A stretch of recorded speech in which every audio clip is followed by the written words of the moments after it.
Bismillahirrahmanirrahim. Alhamdulillahi rabbil alamin. Wassalatu wassalamu ala al-mabawuthi rahmatan lil alamin. Nabiyina Muhammad wa ala alihi wa sahbihi wa man tabi'ahum bi ihsanin ila yaumiddin, amma ba'd.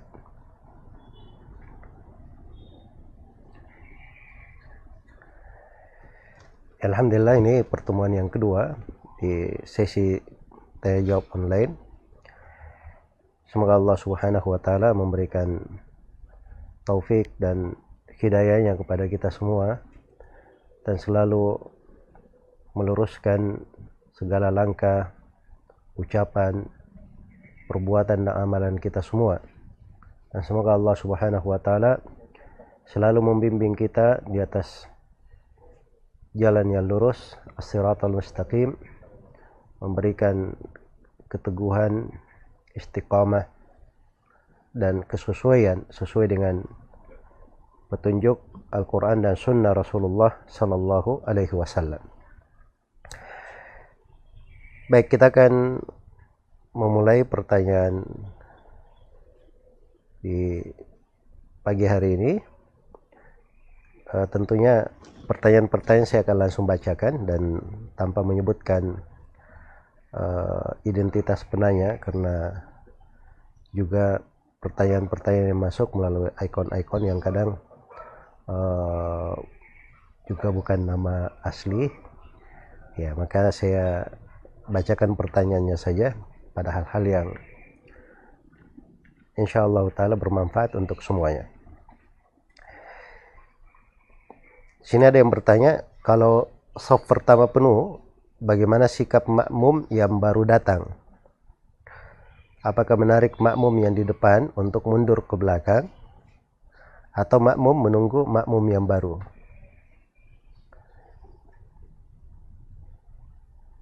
Ya, jawabannya bahwa apabila shaf di depan sudah penuh, maka dia membuat shaf baru di belakang. Ya, sisa shaf baru ini apabila terlihat misalnya ada orang-orang yang baru datang, maka dia menunggu sebentar, itu nggak ada masalah insyaallah ta'ala. Kecuali kalau dia khawatir luput ruku sehingga ketinggalan satu rakaat, maka tidak ada masalah dia mulai sholat takbiratul ihram walaupun dia cuma sendiri di belakang shaf. Dan itu tidak berbahaya, karena hadits la salata liman shalla khalfas shaffi munfaridan, tidak ada salat bagi orang yang salat di belakang shaf sendirian. Itu terkait dengan orang yang sengaja membuat shaf sendiri padahal masih ada shaf di depan yang kosong. Iya. Semoga Allah Subhanahu wa taala memberi taufik kepada semuanya. Kemudian pertanyaan yang kedua, apakah termasuk tasyabbuh bil kuffar, menyerupai orang-orang kafir, ketika kita menghiasi rumah dalam rangka menyambut Ramadan? Karena salaf tidak pernah melakukannya. Bagaimana pula dengan lebaran? Ya, sebenarnya menghiasi rumah, mempercantik rumah ketika memasuki bulan Ramadan, kadang maksud orang yang melakukannya bukan karena Ramadannya, tapi karena lebarannya. Ya, kadang sebagian orang ingin dia perbaiki rumahnya di lebaran, cuman karena 10 hari terakhir waktu sangat utama beribadah, dia tidak mau telantarkan dengan mengerjakan hal-hal yang seperti itu, maka dia lakukan sebelum Ramadan datang. Maka kalau di atas mana itu nggak ada masalah ya. Seorang lebaran itu bergembira dengan lebaran, memakai pakaian yang cantik, kemudian dia memakai dari kendaraan yang bagus, ataupun dia menghiasi rumahnya, maka itu tidak ada masalah insyaallah ta'ala dari perkara yang berjalan di tengah manusia. Walaupun tidak dikatakan hal itu disunnahkan, tapi itu bukan perkara yang dilarang. Ya, wallahu ta'ala alam. Baik, pertanyaan yang ketiga, ini terkait dengan masalah wakaf bacaan. Apakah kita harus mewakaf di ayat yang maknanya baik dan inti penggalan ayat tidak tergantung? Seperti misalnya saya sedang menghafal surah Al-Ahqaf. Apakah boleh karena hafalan saya baru sampai ayat 22 sehingga saya hanya membaca sholat sampai ayat 22 itu saja? Ya, wakaf itu kalau berhenti, ini termasuk banyak kekeliruan yang terjadi di imam-imam masjid. Jadi Masya Allah dia baca dari ayat-ayat di surah-surah panjang, dia penggal dari ayat itu tidak tepat penggalannya. Misalnya dia mulai dari sebuah ayat ini bersambung dengan ayat sebelumnya, jadi maknanya itu kayak ada yang kurang. Iya. Jadi misalnya di penanya di sini menyebutkan ayat 22 berhentinya. Ayat 22 itu qalu ajitana lita'fikana an alihatina fa'tina bima ta'iduna in kunta minas shadiqin. Ini kan ucapan kaum Ad, ucapan suku Ad, kaumnya Nabi Hud. Ya. Ini ucapan mereka, terus kan setelahnya ada jawabannya Nabi Hud terhadap ucapan ini. Ya. Ada jawaban Nabi Hud, maka harusnya dibaca ayat setelahnya. Ya, dan ayat sebelumnya ayat 21 itu awal kisahnya, wadkur akha adin id andara qaumahu bil ahqaf. Itu awal kisah. Jadi kurang tepat kalau kita sudah membaca awal kisahnya lalu kita masuk ke dalamnya, artinya ada yang tidak lengkap dari ayat tersebut atau penyebutan kisah tersebut. Ya, karena itu kalau seperti ini posisinya dia berhenti di ayat ke-20 saja. Dia berhenti di ayat 20 sebab di ayat 20 itu tepat nanti maknanya masih bersambung dengan ayat sebelumnya. Jadi intinya bahwa wakaf seorang itu bukan terkait dengan berhenti di satu ayat penuhnya, tapi harus dilihat ayat itu apa kaitannya dengan ayat sebelumnya dan ayat setelahnya. Nah, kalau kesesuaiannya pas, dia berhenti, maka itu tidak ada masalah, insyaallah ta'ala. Baik, itu dari sisi hukum yang paling afdalnya. Tapi dari sisi keabsahan sholatnya syah saja, tidak ada masalah. Semoga Allah memberi taufik kepada semuanya. Baik. Kemudian ada pertanyaan, berapa hari orang dikatakan sebagai musafir boleh mengqasar sholat? Seorang yang dikatakan musafir itu boleh mengqasar sholatnya, itu dilihat jenis dia mengqasar sholat di safar yang kayak bagaimana.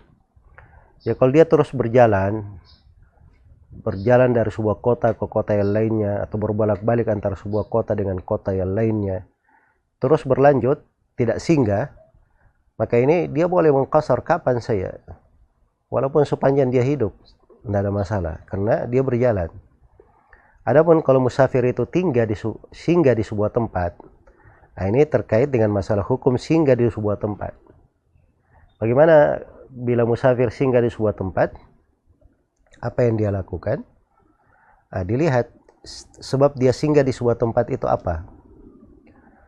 Kalau dia singgah di sebuah tempat itu dengan suatu tujuan yang belum tahu kapan selesainya, maka ini boleh dia menjamak dan mengqasar, ya, sesuai dengan apa yang dia perlukan. Karena para sahabat pernah di dalam suatu peperangan, mereka terjebak oleh salju. Akhirnya menunggu salju itu cair supaya bisa lewat. Akhirnya mereka berbulan-bulan menjamak dan mengqasar salat di situ. Ya. Dan ini semisal dengan sebagian orang yang misalnya orang-orang yang mendatangi sebuah kota, anggaplah dia datang ke Jakarta, musafir ke Jakarta dalam rangka berobat di rumah sakit. Dia tidak tahu, belum jelas kapan selesainya berobatnya, kapan selesainya. Maka di sini boleh dia menjamak dan mengqasar. Tapi kalau bentuk yang kedua, saya datang ke sebuah kota dan saya tahu di kota ini saya cuma 10 hari, atau saya di kota ini cuma 2 pekan misalnya, Seperti kebanyakan kawan-kawan yang tugas kerja misalnya, dia datang ke sebuah tempat, dia sudah tahu berapa lama dia di tempat itu. Maka kalau dia tahu berapa lama di tempat tersebut, ini ada letak silam pendapat di kalangan para ulama. Tapi pendapat yang paling hati-hatinya adalah dia boleh menjamak dan mengqasar 4 hari saja. Menjamak dan mengqasar cuman 4 hari saja. Baik. Jadi kesimpulannya bahwa musafir itu kalau dia berjalan, dia boleh menjamak dan mengqasar tanpa ada batasannya. Kalau dia singgah, dilihat apa jenis singgahnya. Apabila dengan tujuan yang belum pasti kapan selesainya, maka ini juga boleh dia tetap menjamak dan mengqasar. Yang ketiga, kalau dia misalnya singgah dalam jumlah hari yang sudah dimaklumi, maka dia paling banyak mengqasarnya cuma 4 hari saja. Menurut pendapat yang paling hati-hati di dalam masalah ini. Semoga Allah memberi taufik kepada semuanya. Baik, pertanyaan berikutnya, apa hukumnya perempuan sholat Jumat? Jika hadir sholat Jumat, apakah sholat duhur lagi? Ya, jawabannya bahwa perempuan itu apabila hadir sholat Jumat, tidak dilarang ya. Dan sholatnya syah apabila dia hadir sholat Jumat. Dan sama dengan laki-laki, kalau dia hadir sholat Jumat, maka tidak ada sholat duhur lagi. Karena Jumat itu pengganti dari sholat duhur. Iya. Hanya saja ini kondisi berlaku apabila masjid itu ada tempat khusus bagi perempuan. Ya, misalnya umumnya ya di Masjid Nabawi itu ada tempat khusus perempuan. Jadi perempuan juga di hari Jumat bisa hadir sholat Jumat. Maka itu tidak ada masalah insyaallah taala. Tapi kalau kita di Indonesia ini keumuman masjid itu hari Jumat untuk laki-laki saja, tidak dikhususkan tempat untuk perempuan umumnya. Maka di kondisi yang seperti ini perempuan itu asalnya berada di rumah. Ya, di sholat 5 waktu saja lebih afdolnya di rumah, apalagi di sholat Jumat yang tempat keramaian manusia, berkumpul orang-orang. Ya, kalau ada perempuan di situ berdesak-desakan dengan laki-laki, itu adalah hal yang tidak layak. Cuma di sini perlu saya ingatkan satu hal yang sering terjadi kekeliruan pada sebagian kaum muslimin. Kadang kita melihat pada sebagian kaum muslimin, kalau sudah selesai sholat Jumat, mereka berdiri lagi melakukan sholat duhur. Ya. Nah, itu banyak terjadi di Jakarta ini ya. Dan suatu hal yang keliru dalam perbuatan yang seperti itu. Kenapa? Karena Nabi SAW tidak pernah dinukil beliau itu setelah sholat Jumat, sholat duhur lagi. Andai kata ada nukilan, andai kata beliau melakukannya, pasti akan dinukil oleh para sahabat. Sebab ini masalah sholat bukan masalah luput. Ya, bukan masalah yang disaksikan oleh 1-2 orang aja. Sholat ya semuanya orang hadir sholat. Jadi kalau Nabi melakukannya pasti akan tersohor masalah itu. Kemudian yang kedua, itu tidak pernah dilakukan oleh seorang pun dari sahabat. Kemudian yang ketiga, perbuatan itu zahirnya menyelisihi ayat Al-Quran. Ya, padahal kita baca ya ayatnya di surah Al-Jumu'ah, ya ayyuhalladzina amanu idza nudiya lis-salati min yaumil jumu'ah fas'au ila dzikrillah. Kemudian di ayat setelahnya, fa idza qudiyatis salatu fantashiru fil ard. Wahai orang-orang yang beriman, apabila dikumandangkan hari Jumat. Ya, terkait dengan bagaimana kalau hari Jumat itu datang. Di ayat setelahnya, apabila Jumat sudah selesai, maka bertebaranlah di atas muka bumi. Ya, tidak dikatakan apabila Jumat sudah selesai, lakukan sholat duhur lagi. Ya, tidak ada penyebutan seperti itu di dalam ayat. Maka semoga Allah Subhanahu wa taala memberi taufik kepada semuanya, wallahu taala alam. Baik, saya mungkin pada sebagian pertanyaan saya akan ringkas jawabannya karena pertanyaan ya Masya Allah ya banyak sekali. Bagaimana hukum akikah sebelum hari ke-7? Syariat hakikah itu disandarkan oleh Nabi pada hari ke-7-nya. Kata beliau, yutbahu anhu liyaumi sabihi, disembelihkan untuknya pada hari ke-7-nya. Ya. Jadi kalau dilakukan sebelum hari ke-7 itu bukan hal yang disyariatkan. Ya. Bukan hal yang disyariatkan. Bagaimana dengan hari yang ke-14 dan ke-21? Ada hadits-hadits tapi lemah. Cuman Ibnul Qayyim rahimahullah menyebutkan sebagian athar yang menunjukkan bahwa boleh untuk hal tersebut. Ya. Tapi umumnya akikah itu kalau dilakukan dan sudah disembelihkan dengan maksud kelahiran si anak, maka itu sudah terhitung sebagai akikah. Dan terkait dengan hari ketujuhnya, ini perkara terkait dengan hal yang paling disunnahkannya, yang paling afdalnya. Semoga Allah memberi taufik untuk semuanya. Apakah betul hadits tidur sore itu dhaif? Ya memang ada hadits ya tentang larangan tidur sore, dan itu haditsnya lemah, tidak ada yang kuat. Karena itu yang benarnya bahwa tidur sore itu tidak dilarang. Tidur sore itu tidak dilarang, dan seorang kadang dia perlu melakukannya atau perlu untuk hal tersebut. Dan juga saya tidak mengetahui ada suatu sudut pembicaraan di ilmu kesehatan tentang bahaya akan hal tersebut. Karena itu sejumlah ulama memberikan fatwa tentang bolehnya, seperti Syekh bin Baz rahimahullah dan selainnya. Baik, ini pertanyaan berikutnya. Saya mau tanya bagaimana hukum mengadani dan iqamah untuk bayi yang baru lahir? Apa ada dalil? Lalu apa ada sunnah saat hamil? Iya. Jawabannya bahwa ada hadits tentang mengadankan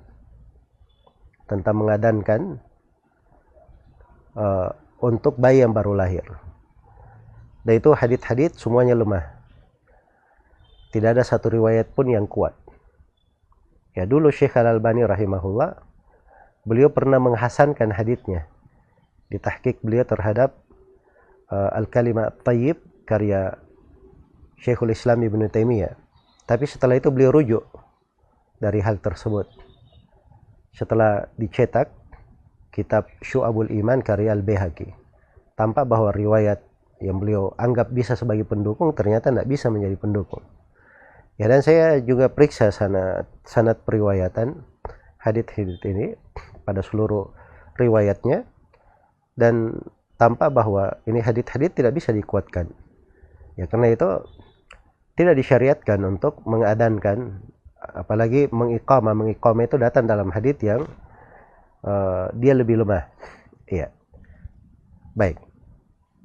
Karena itu yang disyariatkan apabila bayi baru lahir adalah seorang itu berdoa kepada Allah Subhanahu wa taala akan kelahiran si anak, bersyukur atasnya, dan misalnya ada yang melihat saudaranya baru diberi anugerah kelahiran anak, dia doakan kebaikan, keberkahan ya untuk anak tersebut.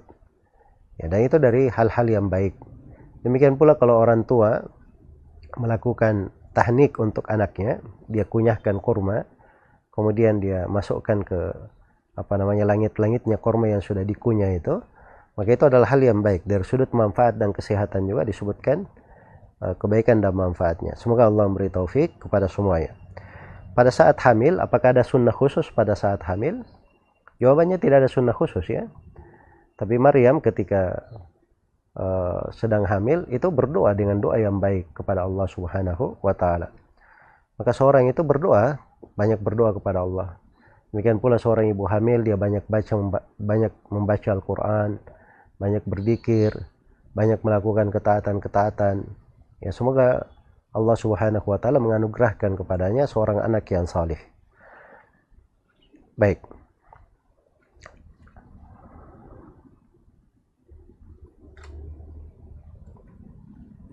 Apa benar memasang wallpaper itu hukumnya makruh? Ya, wallpaper jenis apa dulu yang dipasang? Kalau dia pasang wallpaper gambarnya gambar makhluk bernyawa, itu bukan makruh hukumnya. Hukumnya adalah haram. Iya. Nah, kalau dia pasang wallpaper itu corak-corak, dan ruangan itu sering dipakai sholat, dan orang yang sholat kadang terganggu dengan corak-corak itu sudut makruhnya memang benar kalau sudut itu. Tapi kalau wallpaper dalam arti yang dia adalah sebuah warna atau corak atau dekorasi yang biasa, indah, tapi bukan hal yang bermasalah untuk orang yang sholat maupun yang lainnya, maka itu tidak ada masalah insyaallah ta'ala. Apakah boleh berbohong untuk kebaikan? Ya, bagaimana caranya berbohong untuk kebaikan? Berbohong itu dosa. Ya, bagaimana caranya berdosa untuk kebaikan? Ya, berdosa untuk kebaikan. Nanti dipakai di semua tempat. Kalau begitu boleh mencuri untuk kebaikan. Dan boleh melakukan hal-hal yang keji mungkin bisa dia lakukan dengan maksud untuk berbuat kebaikan. Itu adalah hal yang tidak benar ya. Memang ada sebagian riwayat tentang seorang suami kadang berucap yang samar kepada istrinya, maksudnya tidak benar, tapi untuk mengislah ya. Dan itu di pendapat sebagian dari ulama rahimahumullah taala ya, dan sebagian ulama yang lain menganggap bahwa itu tidak dibolehkan sama sekali ya. Dan ini ada keluasannya di dalam masalah, karena maksudnya adalah as-suluh, maka memang ada 3 yang diperkecualikan pada saat perang, kemudian mendamaikan antara 2 orang yang bertikai, kemudian pembicaraan seorang suami kepada istrinya. Semoga Allah memberi taufik kepada semuanya.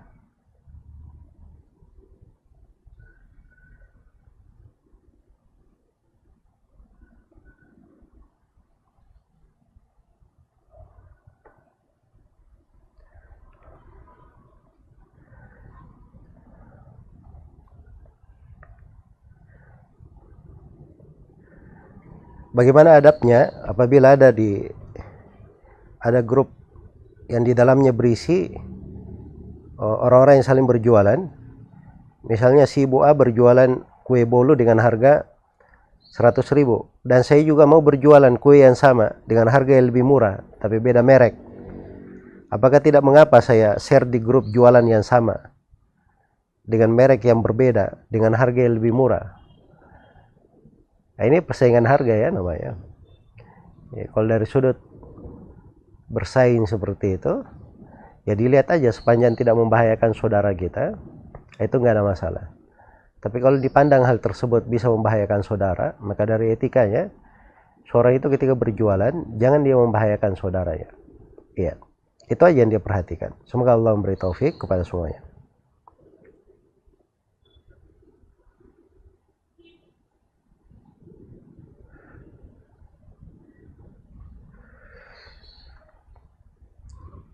Kemarin saya melihat ada orang yang takbiratul ihram, setelah itu dia batalkan, lalu dia takbiratul ihram lagi berulang-ulang kali ya. Setelah berulang kali baru dia melanjutkan sholatnya ya. Ini sebagian orang memang ya biasanya dimasuki oleh perkara-perkara yang mengandung apa, mengandung syubhat-syubhat dan mengandung ajaran-ajaran tarekat biasanya. Jadi mereka itu mengatakan kalau sholat itu dihadirkan niatnya pada saat takbir itu.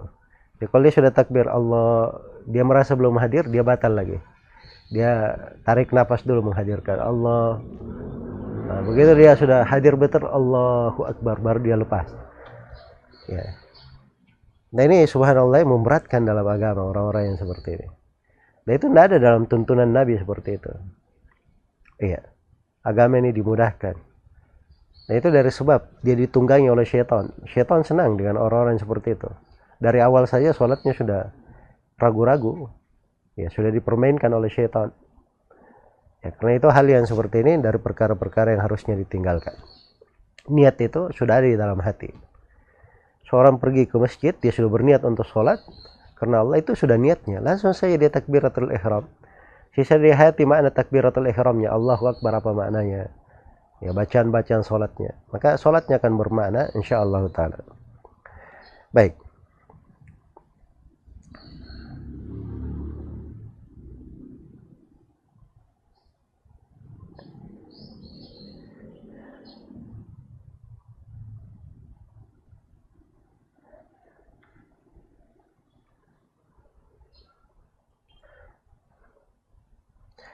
Tentang zakat fitri, apa ada ijab kabul atau tidak?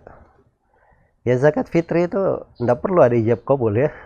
Ini bukan urusan berdagang. Ijab kabul itu di dagang namanya. Tapi kalau zakat dia keluarkan kepada mustahik itu sudah cukup. Iya, dia sudah cukup. Dia serahkan kepada mustahik, orang yang berhak menerima. Walaupun dia tidak katakan itu zakat fitri, tidak apa-apa juga. Iya. Tidak ada masalah. Yang penting dia lihat orang itu berhak untuk menerimanya. Berhak untuk menerimanya. Karena itu tidak ada di dalam sunnah Nabi itu Sallallahu Alaihi Wasallam dia katakan saya terima, saya serahkan zakat ini Ya, lalu si penerima berkata saya terima zakatnya. Ya. Nah, ini bukan urusan jual beli, bukan urusan pernikahan ya. Semoga Allah memberi taufik kepada semuanya. Apa sunnah atau dianjurkan untuk ziarah di Raudhah di Masjid Nabawi? Apa benar Raudhah itu adalah tempat mustajab berdoa? Apa dalilnya? Jika bukan sunnah, apa wanita boleh berkunjung ke Raudhah? Raudhah itu keutamaannya dikatakan oleh Nabi dalam hadits riwayat Bukhari dan Muslim, ma baina baiti wa mimbari raudhatun min riyadil jannah.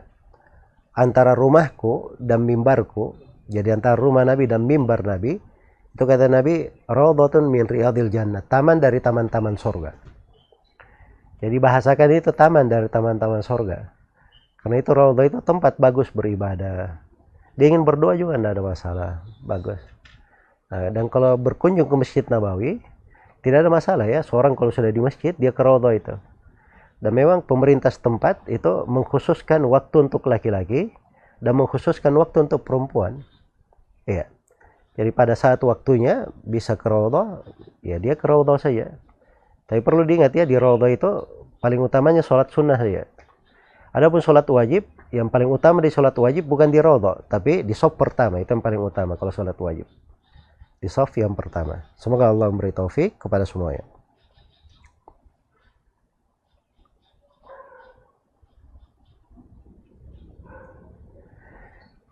Keluarga memilihkan saya seorang perempuan, dijodohkan dengan saya.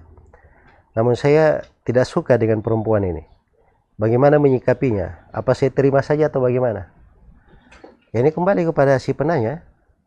Ya. Tapi dasarnya seorang menikah itu adalah dasar dia ingin menikahi. Ya, kalau dia menikah tidak dasar keinginan menikah, bagaimana rumah tangganya berkelanjutan? Ya, cuman saya nggak tahu ya, kadang sebagian orang ada asalnya mungkin dia tidak mau menikahi, tapi ada maslahat besar bagi dia untuk keluarganya. Dia lakukan hal tersebut, ya mungkin di belakang itu Allah memberikan keberkahan untuknya. Iya. Dan ini kembali kepada orang tersebut. Tapi pokoknya seorang itu ketika dia menikah, dia tahu bahwa dia menikah itu maslahat.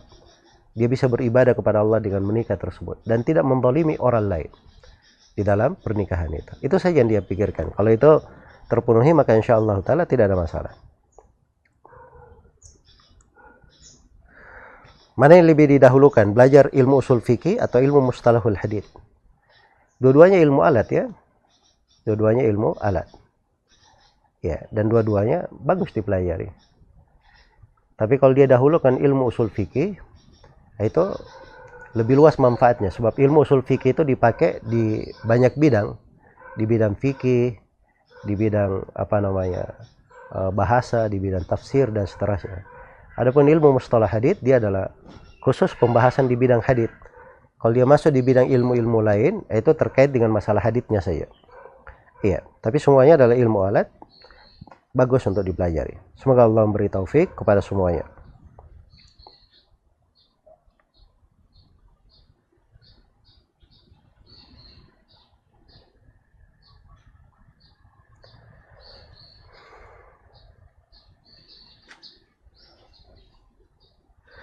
Apakah menjalin hubungan dengan suami atau keluarga suami termasuk silaturahmi?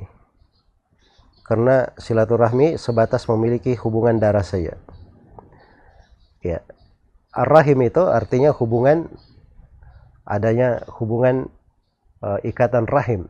Jadi sila artinya menyambung. Ya. Dan menyambung itu istilah silaturahmi kalau bahasa Indonesia itu masuk dalam menyambung keluarga yang punya hubungan darah. Dan masuk juga dalam makna dia menyambung hubungan baik dengan kerabat.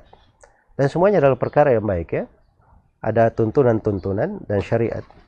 Semoga Allah memberi taufik kepada semuanya.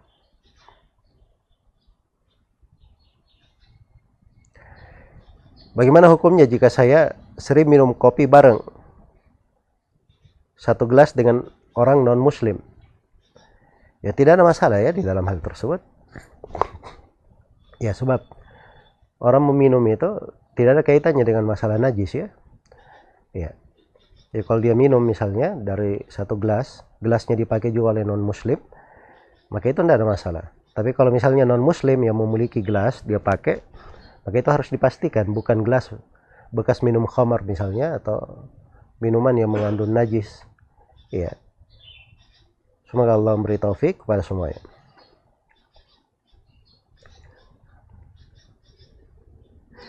Apakah boleh kuburan diberi rumput supaya tanahnya tidak amblas, dan dikasih batu nisan dan keramik? Ya, karena jika tidak diberi nisan akan ditumpuk dengan kuburannya. Kalau nisan itu tidak mesti ya dia bikin nisan dari nisan yang dimaklumi. Jadi bisa dia beri batu besar di kepala dan di kaki supaya tanda bahwa ini adalah kuburan. Dan di sekitarnya boleh diberi batu-batu supaya tanahnya tidak amblas.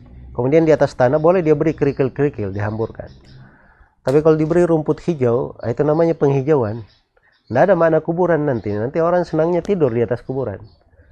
Jadi subhanallah, kalau kita lihat masuk ke kuburan yang dihijaukan itu seakan-akan kita tidak di kuburan, kayak di kompleks perumahan, dan tidak masuk di situ makna seseorang mengambil renungan dalam kehidupan akhirat.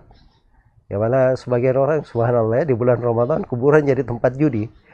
Ya, gara-gara itu tempat yang paling aman untuk mereka di dalam hal itu. Tenang, tidak ada alasnya juga bagus, ya, dan seterusnya. Makanya tidak cocok ya hal-hal yang seperti ini. Semoga Allah Subhanahu wa taala memberi taufik kepada semuanya.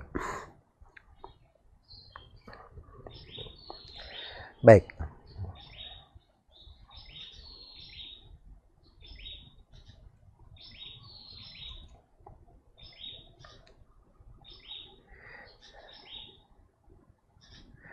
Apakah setelah melakukan operasi besar kita harus mandi junub sebelum melakukan sholat? Tidak ya, mandi junub itu tidak ada kaitannya dengan masalah operasi. Kecuali kalau operasi besarnya bermakna dia operasi kelahiran seorang perempuan, itu ada hukum nifas namanya, hukum nifas. Tapi kalau dia menjalani operasi biasa, besar maupun kecil, maka itu tidak ada kewajiban apapun terkait dengan mandi. Ya. Kalau hal yang membatalkan wudhu, iya betul, ada hal yang membatalkan wudhu. Seorang berwudhu sebelum sholat.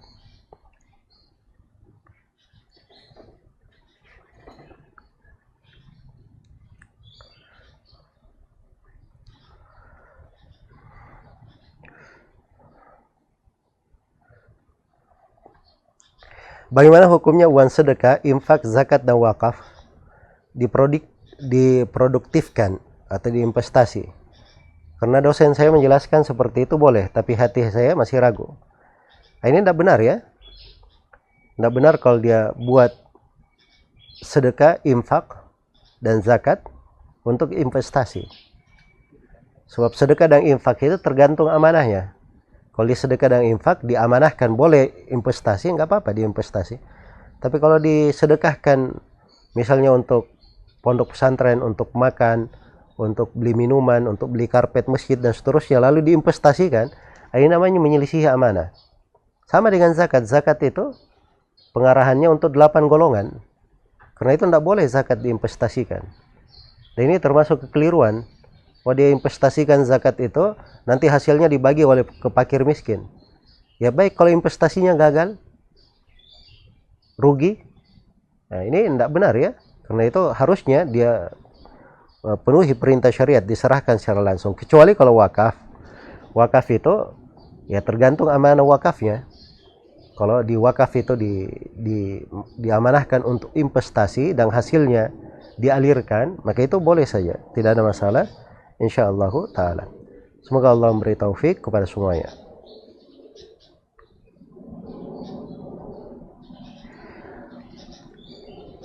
Apabila membuang ari-ari bayi ke tempat sampah dengan tujuan mendakwai keluarga yang masih percaya itu akan membahayakan bayi, apakah sikap dakwah seperti ini sudah tepat? Jadi ya nggak usah ribut-ribut ya sama orang. Ya memang ari-ari itu tidak ada hubungannya dengan masalah bayi, keselamatan dan seterusnya. Dia disimpan di mana saja itu tidak ada masalah. Tapi dia hindari hal-hal yang terkait dengan masalah ribut-ribut dengan manusia. Kalau dia mengajari, diajari dengan cara yang baik, dengan hikmah. Semoga Allah memberi taufik kepada semuanya.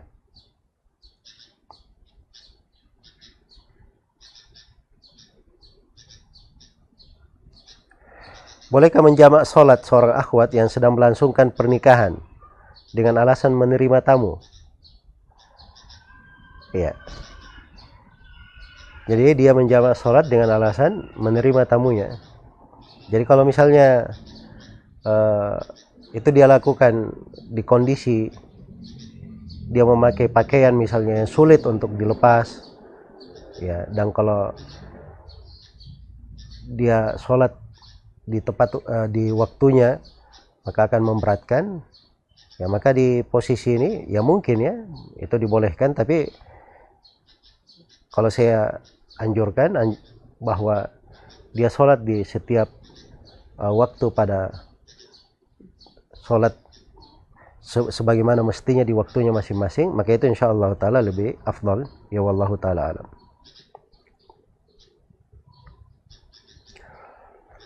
Apakah dalam sholat jamaah harus qomat terlebih dahulu atau bisa dilakukan? Jadi kalau sholat berjamaah dia ingin menjamak sholatnya, maka mereka adzan dahulu. Kalau sudah masjid itu sudah adzan atau di kota itu sudah adzan, maka dia langsung qomat, tidak apa-apa. Qomat untuk sholat yang pertama dia jamak. Begitu mau jamak lagi dia sambung, dia jamak sholatnya dengan sholat berikutnya, maka disyariatkan untuk qomat lagi.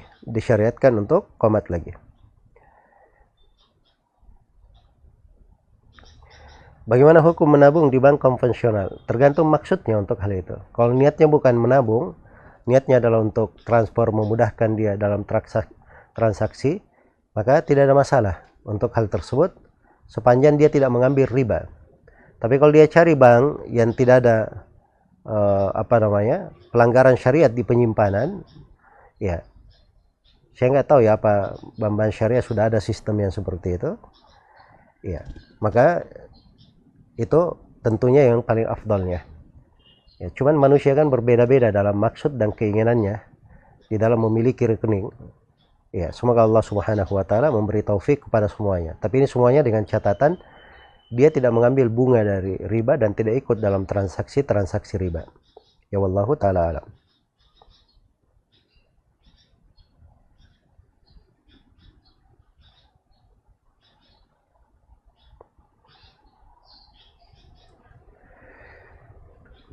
Bagaimana hukumnya orang tua yang tidak sholat sebab susah kencing sehingga dipasangi selang pembuangan ke kemaluannya sehingga orang tua merasa tidak suci kalau mau sholat?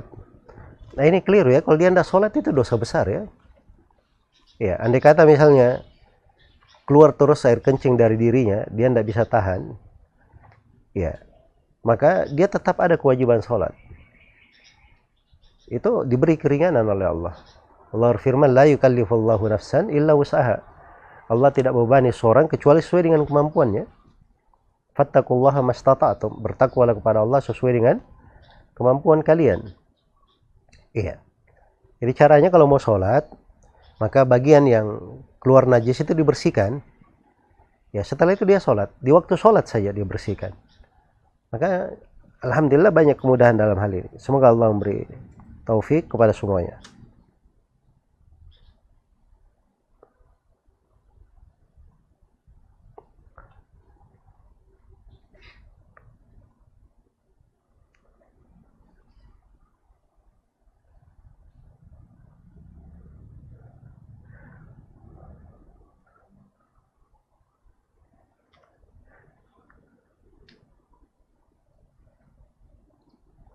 Apabila imam sholat meninggal dunia, apa yang harus dilakukan? Apakah sholat berjamaah batal?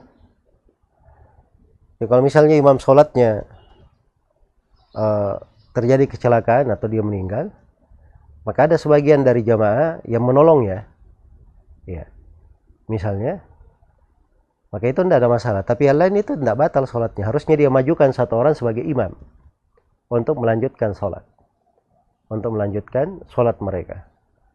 Ya, demikian caranya. Semoga Allah memberi taufik kepada semuanya.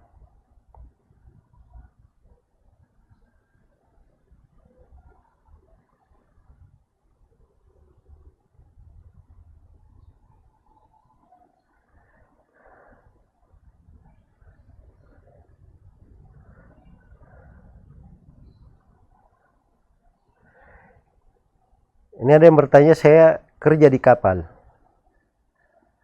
Bagaimana cara sholatnya yang benar? Karena saya ketika berlayar saya qasar sholat, tapi ada teman saya menegur. Katanya kita sudah tinggal di kapal, makanya sholatnya tidak diqasar lagi. Nah jawabannya ini nggak benar ya. Ya kalau dia naik kapal itu perjalanan musafir namanya.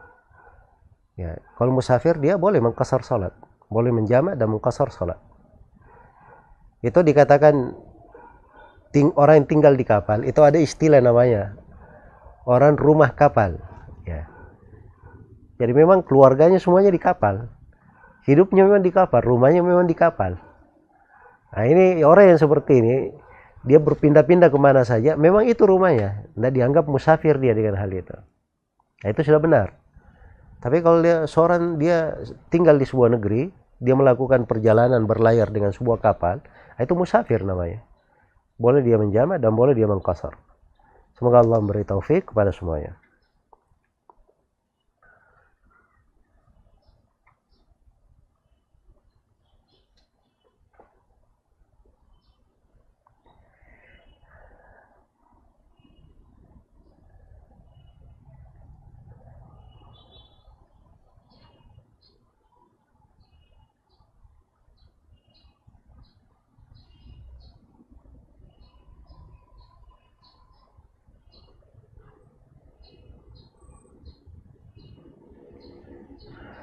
Bolehkah zakat uang diganti dengan benda bermanfaat seharga zakat? Ya jawabannya itu bukan urusan dia, tidak ada hak untuk dia dalam hal itu. Ya kalau dia keluarkan uang, kewajibannya dikeluarkan uang, dikeluarkan dalam bentuk uang, dia berikan ke fakir miskin. Fakir miskinnya mau belikan benda, mau belikan hal yang lain, itu urusan dia. Dia yang paling tahu maslahat untuk dirinya. Semoga Allah memberi taufik kepada semuanya.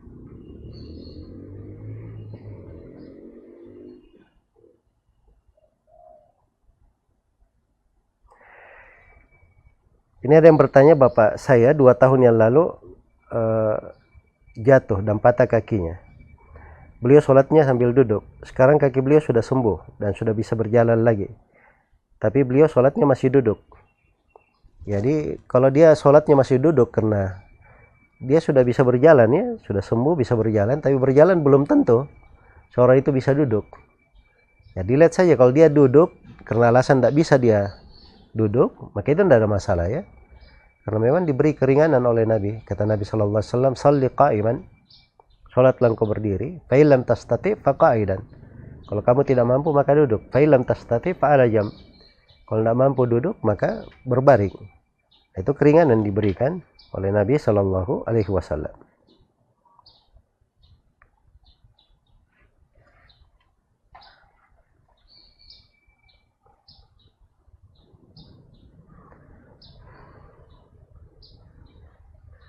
Bagaimana hukum memakai minyak rambut saat wudhu? Ya kalau minyak rambutnya itu tipis dan air masih menyentuh ke rambut, menembus rambut, maka itu tidak ada masalah insyaallah ta'ala.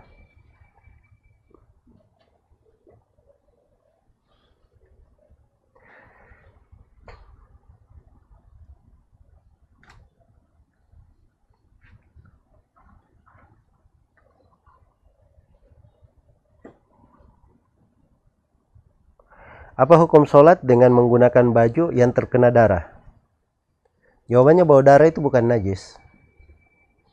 Darah itu bukan najis kecuali kalau darah haid. Itu barulah najis. Adapun darah yang lainnya itu bukan najis. Ya kalau dia sholat ada darah di bajunya, maka sholatnya syah. Tidak ada masalah. Wallahu ta'ala alam.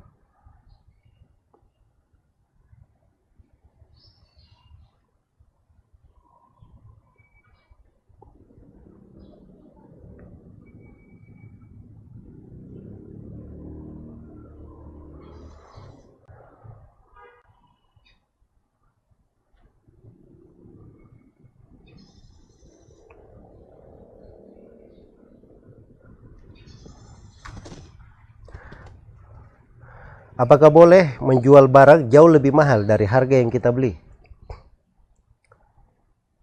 Ini terkait dengan masalah orang yang membeli barang dan dia untung berkali-kali lipat dari modalnya. Apakah boleh hal tersebut? Jawabannya boleh saja, tapi dengan syarat satu, barang yang dia jual itu tidak keluar dari keumuman harga yang berlaku di tengah manusia. Terus yang kedua, tidak ada bentuk penipuan di dalam hal itu. Terus yang ketiga, tidak ada membahayakan orang lain. Tidak membahayakan orang lain. Ya, jadi kalau itu terpenuhi tidak ada masalah insyaallah taala.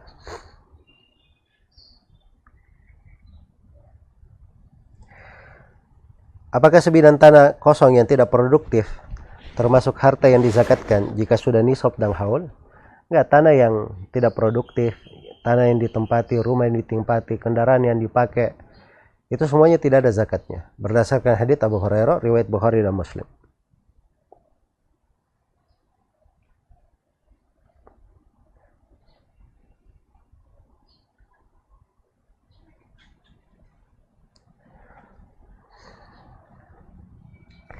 Apakah tertib surah itu tauqifi?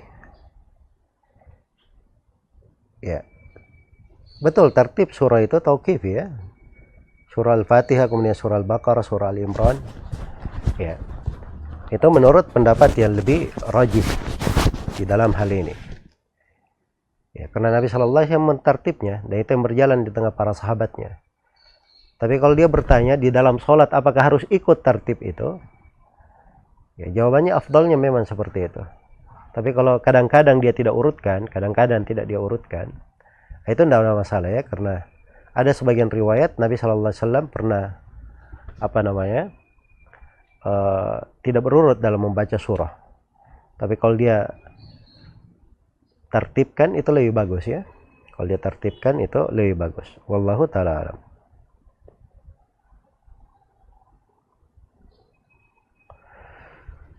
Pada saat sholat id, rakaat pertama takbir 7 kali. Apakah saat takbir kita mengangkat tangan atau tidak? Ini ada silang pendapat di tengah para ulama. Dan hadits-hadits yang menunjukkan tentang itu, ada hadits kelemahan, ada kelemahan padanya. Ya. Karena itu asalnya tidak mengangkat tangan ya.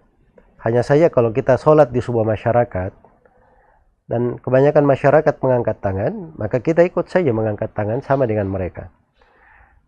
Nah, itu tidak ada masalah insyaallah taala.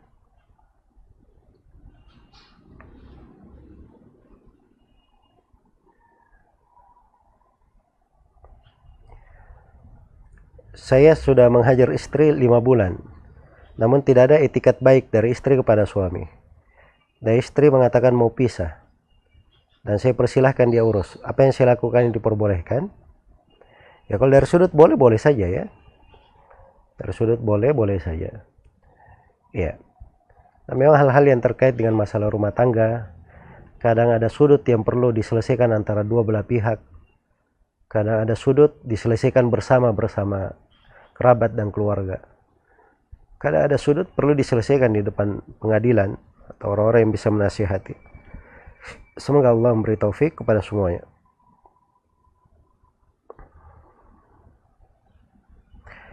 Apa hukum aborsi kandungan di bawah 120 hari karena membahayakan keselamatan ibu yang sudah disesar 3 kali berdasarkan keterangan dokter ahli kandungan?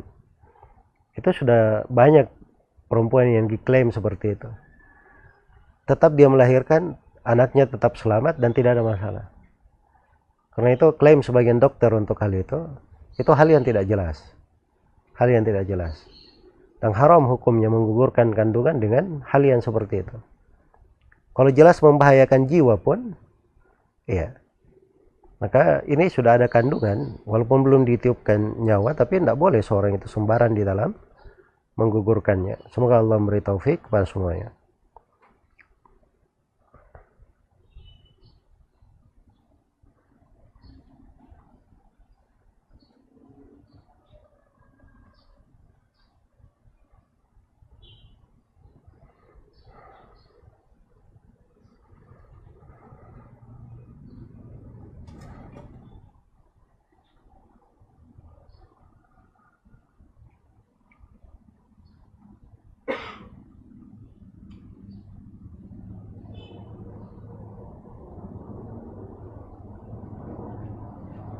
Bagaimana jika orang tua kita lupa?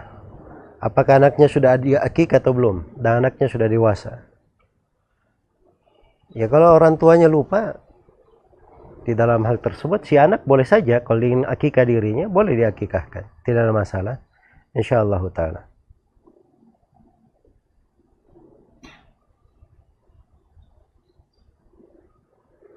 Saya memiliki usaha jual beli kamera kepada pelanggan umum. Apakah boleh saya melakukan usaha ini dalam pandangan syariat Islam? Ya umumnya orang itu kamera penggunaannya pada hal-hal yang bebas. Bukan perkara-perkara yang diizinkan, dibolehkan dalam syariat. Karena itu saya tidak melihat ya jenis dari jual belian seperti ini cocok untuk seorang muslim dan muslimah. Ini mungkin dari syubhat-syubhat hal-hal yang sebaiknya ditinggalkan. Semoga Allah memberi taufik kepada semuanya.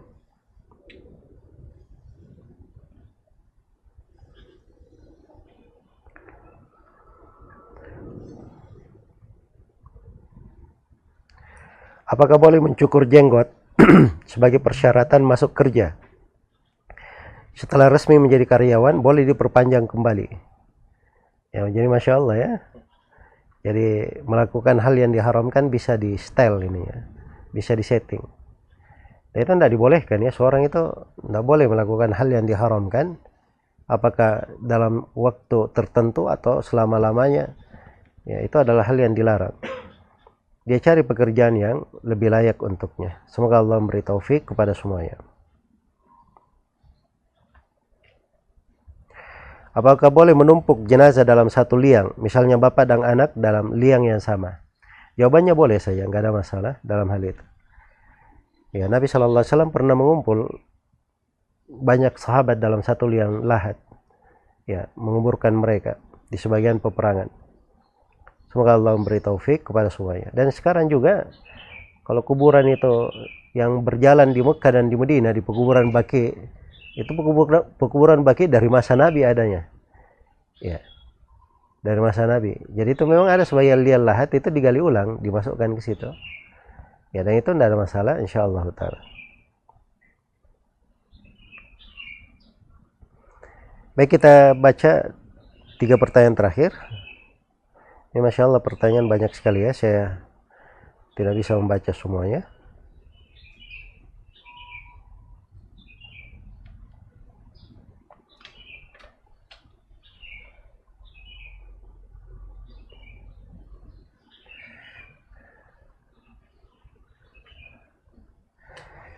Ini ada yang bertanya, beliau tinggal di sebuah kota dan mengikuti kajian sunnah, namun orang tuanya di kampung memerlukannya untuk bekerja membantu orang tuanya.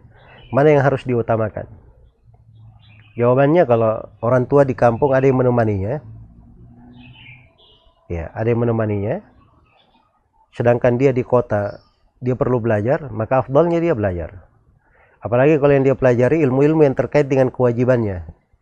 Bagaimana mentauhidkan Allah, menjauhi kesyirikan, terus bagaimana dia menjawab pertanyaan malaikat di alam kubur tentang makna la ilaha illallah supaya dia bisa bersyahadat ketika sakaratul maut datang. Itu ilmu yang wajib dipelajari. Nah, itu harus lebih didahulukan. Kecuali kalau yang dia pelajari ilmu yang sunnah, sedangkan orang tuanya darurat harus ditemani, maka dia bantu orang tuanya, itu mungkin lebih didahulukan. Semoga Allah memberi taufik kepada semuanya.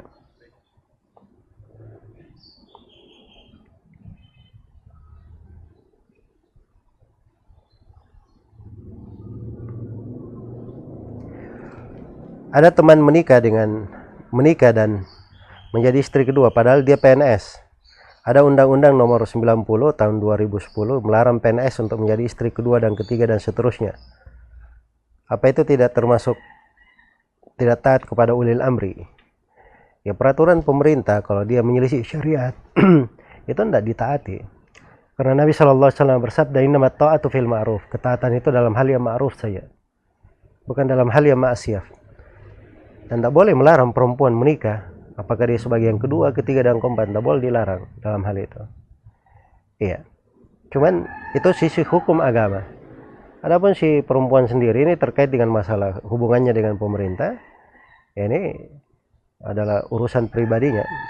Semoga Allah memberi taufik kepada semuanya.